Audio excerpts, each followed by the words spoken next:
इनका केवल जनता टोटल इनको हटाने में जुट गई है। हमारे यहाँ अब जाति पाति नहीं है, सिर्फ मात्र एक ही मुद्दा है कि इनको किसी तरह से देश से हटाओ, वरना हमारा देश बेच जाएंगे, हमारा संविधान बेच जाएंगे, हम लोगों की जान खतरे में है, एक खतरे में डाल भी दे सकते। अगर मेरे घर में एक सिलेंडर अगर हम खरीदने जाएंगे तो जो 400 का सिलेंडर था वो 1100 रुपया हो गया, 1200 रुपया हो गया, तो हमसे एक आइटम में 800 रुपया ले रहे हैं। हर दिखाई पड़ रही है कि इस बार सत्ता परिवर्तन होगा।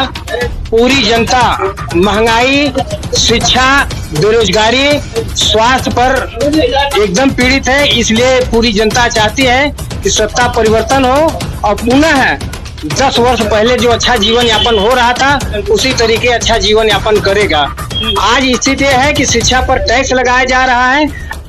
सरकार ये चाहती है कि गरीब जनता पढ़ न पावे, वह अपने जिस तरीके मढ़ा छप्पर में रहती थे उसी तरीके रहे, और वह पढ़ेगी नहीं तो सरकार से सवाल नहीं करेगी।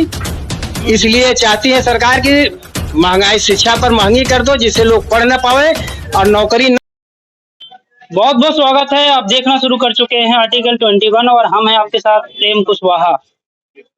हम हैं फूलपुर लोकसभा में, फूलपुर में तहसील में हैं और अधिवक्ताओं से बात करेंगे। अधिवक्ताओं के साथ साथ में तहसील में और भी लोग आए हैं, उनसे भी बात करेंगे और फूलपुर की जनता से जानेंगे क्या है चुनावी माहौल। बहुत बहुत स्वागत है भैया। मेरा नाम राकेश कुमार पाल है, मेरा घर सरायचंडी पड़ता है, फूलपुर क्षेत्र में है सरायचंडी। और आज का जो मेन लोग वोट करने जा रहे हैं, आज सबसे बड़ा समस्या तैयार है कि सत्ता बदलो, सत्ता बदलो। लोग आज सत्ता बदलने की कोशिश में क्यों है? क्योंकि मोदी जी इतना झूठ बोल करके गरीब जनता को इतना छले हैं कि जनता इस गरीबी से उबर नहीं पा रहा है। जैसे कि महंगाई इतना चरम सीमा में होता जा रहा है कि लोग परेशान है, और मोदी जी झूठी लाल पप्पी दे करके लोगों को अपने साथ जोड़ना चाहते हैं, लेकिन हम गरीब जनताओं के साथ सरासर अन्याय करते चले जा रहे हैं। शिक्षा का स्तर देखा जाए तो एकदम जीरो कर दिए हैं। गरीब आप मोदी जी पे इतना गुस्सा दिखा रहे हैं, बीजेपी पे इतना गुस्सा दिखा रहे हैं, काम भी हुए हैं 5 साल में? भाई कोई काम नहीं हुआ है, जो काम हुआ है सब अंबानी और अडवाणी के काम हुआ है। बड़े बड़े रोड के काम हुए हैं, इस पर बड़े बड़े अंबानी और अडवाणी की गाड़ी चलेगी, हमारी साइकिल थोड़ी चलेगी। हमारी साइकिल तो पैदल भी चल सकती है। अच्छा, तो आप साइकिल वाले हैं क्या? साइकिल वाले भी हैं, हम 2 पहिया वाले हैं, हम लोगों की गाड़ी चल लेती है, ऐसी बात नहीं है। लेकिन हमें चाहिए विकास, हर घर का विकास चाहिए। जैसे कि इन्होंने बोले थे कि मैं हर घर को एक नौकरी दूंगा, लेकिन किसी को नहीं मिला। सबका साथ सबका विकास नारा लेके आए थे 2014 में। नहीं, इन्होंने जो नारा लिया है सबका साथ सबका विकास, जस्ट इसको उल्टा काम किए हैं। इन्होंने कहा है कि विकास उसका जो पूंजीपति है और विनाश उसका जो गरीब अपने आप के हैं। कैसी बात कर रहे हैं साहब? भूखों मर रहे थे कोरोना काल में, फ्री राशन दिए हैं, घर घर पहुंचाए हैं राशन। नहीं, कहीं नहीं, किसी को राशन नहीं पहुंचाया गया घर में, सरासर झूठी बात है। बल्कि घर के अंदर कोरोना काल में सब लॉकडाउन में अंदर घुस गए थे। अमित शाह जी मंच से बयान देते हैं कि 80 करोड़ लोगों को 5 किलो राशन दे रहे हैं। हो सकता है एक भी नहीं दे रहे। हाँ, हो सकता है वो अपने चहेता को दिए हो, लेकिन हमारे फूलपुर की गरीब जनता कोई बता दे कि हम कितना हम राशन पाए हैं। सरासर झूठी बात है। इनका केवल जनता टोटल इनको हटाने में जुट गई है। हमारे यहाँ अब जाति पाति नहीं है, सिर्फ मात्र एक ही मुद्दा है कि इनको किसी तरह से देश से हटाओ,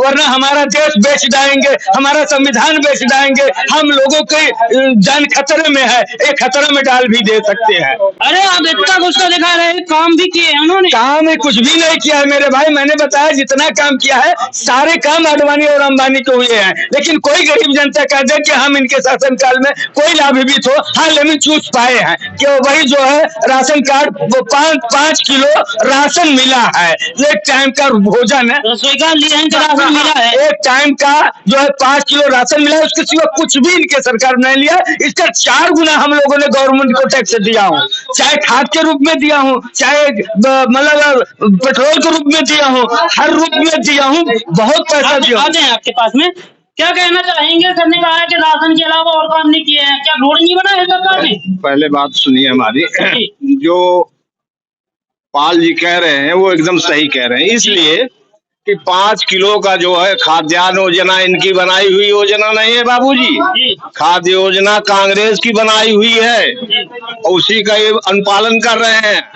और 2 रुपया किलो उन्होंने चावल और गेहूं के लिए निर्धारित किया था। अब रह गई बात ये कि आप कह रहे हैं 5 किलो राशन दे रहे हैं, बहुत जो है सहायता कर रहे हैं। लेकिन इस बात का है कि 5 किलो का आप दाम जोड़िए, कितना हो, 5 दूना 10 रुपया।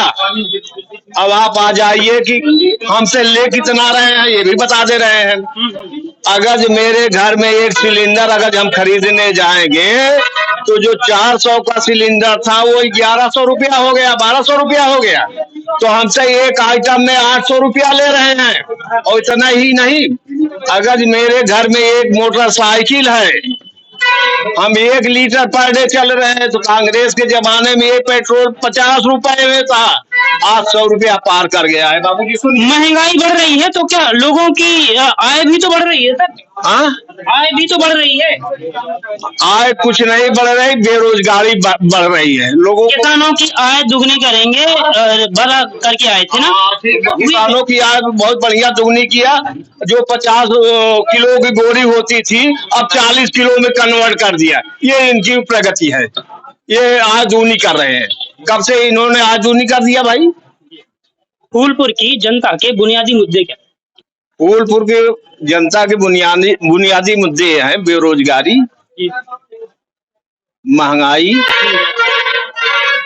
शिक्षा पर जो है महंगाई, और लोकतंत्र बचाने की बात, और संविधान बचाने की बात। इन्हीं मुद्दों पर हम लोग इंडिया गठबंधन और सपा को अपना वोट मतदान करने जा रहे हैं। अहम सवाल है कि फूलपुर में पूर्व में जो सांसद थे उनके क्या काम रहे हैं जनता के लिए? फूलपुर में जो भी सांसद पूर्व में रहे हैं वो तो कभी इस क्षेत्र में आए ही नहीं, कभी भी नहीं है। तो विकास की बातें उनसे करना गुनाह है। जब आप आओगे नहीं, हम अपनी बात नहीं कहेंगे, हम ये नहीं कहेंगे कि भैया हमारे यहाँ क्या कहते हैं रास्ते का वो परेशानी है, हमारे यहाँ आने जाने की व्यवस्था नहीं है। तो जब आओगे नहीं तो हम किससे कहेंगे कि हाँ ये जब आप काम इनका फूलपुर में जो पूर्व सांसद है उनका काम जीरो। क्या कहना चाहेंगे 2024 में सत्ता परिवर्तन की सत्ता वापसी? देखिए, पूरी लहर दिखाई पड़ रही है कि इस बार सत्ता परिवर्तन होगा।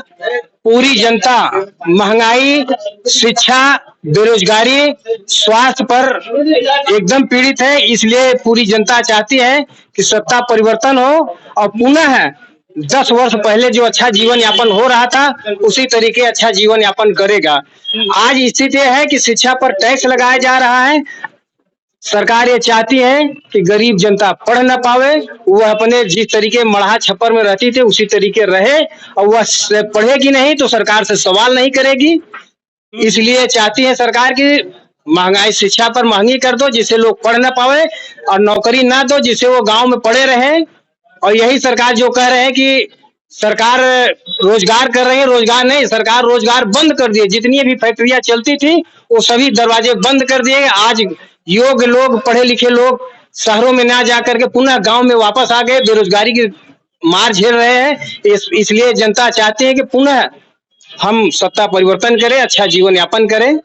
जी, हमारे साथ थे फूलपुर के अधिवक्ता और उन्होंने अपनी बात बड़ी बेबाकी से रखी है और कुछ बातें तो निकल के आई हैं कि सत्ताधारी लोग इसीलिए शिक्षा पे भारी भरकम टैक्स लगाए हुए हैं क्योंकि इनको पढ़े लिखे लोग पसंद नहीं है और जो इनसे सवाल करे ऐसे लोगों उनको बर्दाश्त नहीं है। तो आप इस वीडियो पे क्या राय रखते हैं कमेंट बॉक्स में अपनी प्रतिक्रिया जरूर दें। हमारे चैनल को लाइक करें, सब्सक्राइब करें, शेयर करें। धन्यवाद।